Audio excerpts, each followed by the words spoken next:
বন্ধুরা, আমার মেয়ে এক্ষুনি কলেজে যাবে আর আমার হাজবেন্ড এক্ষুনি বেরোবে, তাই আমি ভাবছিলাম যে তাড়াতাড়ি কি বানানো যায়।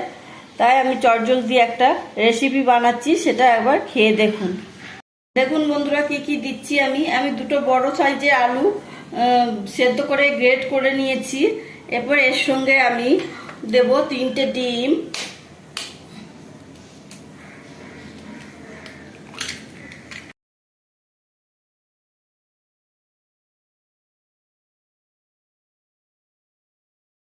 ধনেপাতা কুচি দিলাম, আর দিচ্ছি পেঁয়াজ কুচি, লঙ্কা কুচি দিলাম,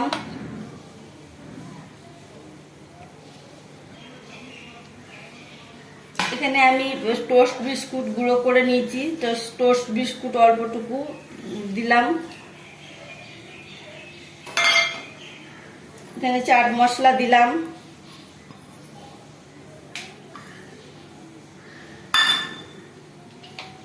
লবণ দিলাম পরিমাণ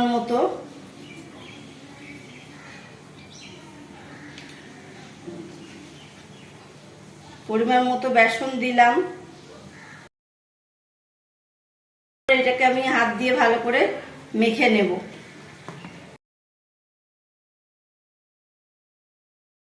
বন্ধুরা, আমি এই রান্নাটা পুরোটা আমি সরষের তেলে করব।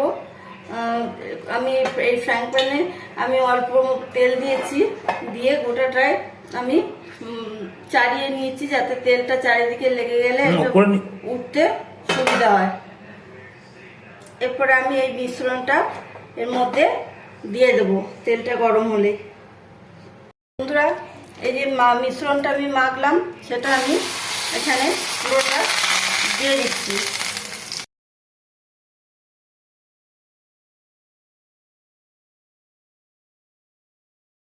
মিশ্রণটা এর মধ্যে দিয়ে সুন্দরভাবে চারিদিকে ছড়িয়ে দিলাম, দিয়ে এরপর আমি একটা ঢাকনা চাপা দিয়ে দিচ্ছি।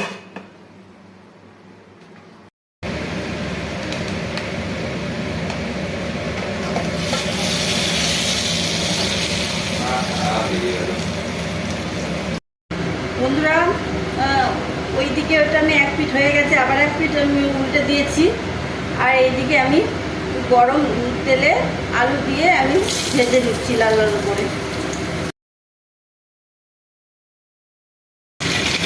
অল্প নুন দিলাম, অল্প হলুদ দিলাম, আলুটা আমি লাল লাল করে ভেজে নেব। আলুটা আমার ভাজা হয়ে গেছে, লাল লাল করে ভেজে নিয়েছি। আলুটা ভেজে তুলে নিলাম। আমি ওই তেলের মধ্যেই গোটা জিরে দিচ্ছি, তেজপাতা দিচ্ছি। ওই তেলের মধ্যে আমি আলু তুলে নিলাম ভেজে, ওই তেলের মধ্যে আমি গোটা জিরে দিলাম, তেজপাতা দিলাম। এরপর আমি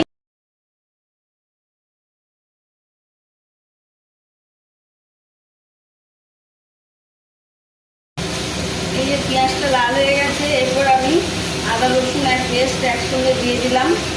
এটা যতক্ষণ গন্ধটা থাকবে ততক্ষণ এটা ভাজতে হবে।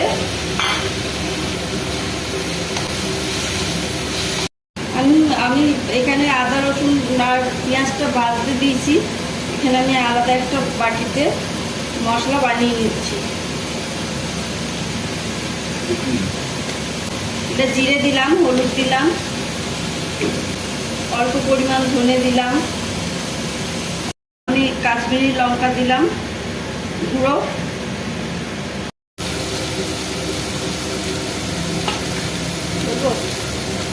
এরপর আমি টমেটো পেস্টটা দিয়ে দিলাম।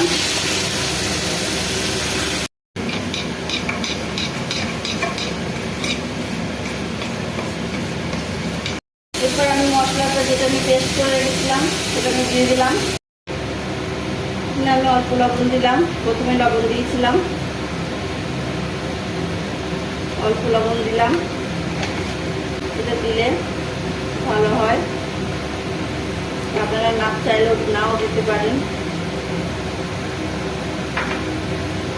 বন্ধুরা, এই মশলাটা কষতে কষতে তেল ছেড়ে দিয়েছে, দেখুন কত সুন্দর কালার এসছে। এরপর আমি আলুটা দিয়ে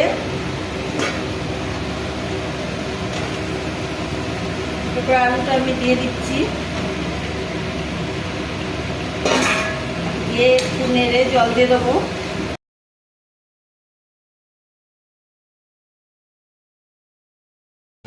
বন্ধুরা, এরপর আমি এটা ফ্রাইং প্যান থেকে তুলে নিয়েছি। এরপর আমি সুন্দর করে কেটে নেব। আপনারা যেমন ইচ্ছে শেপ দিতে পারেন। বন্ধুরা, এগুলো আমি হালকা তেল দিয়ে শ্যালো ফ্রাই করে নিয়েছি। এরপর আমি ঝোলের মধ্যে দিয়ে দেবো।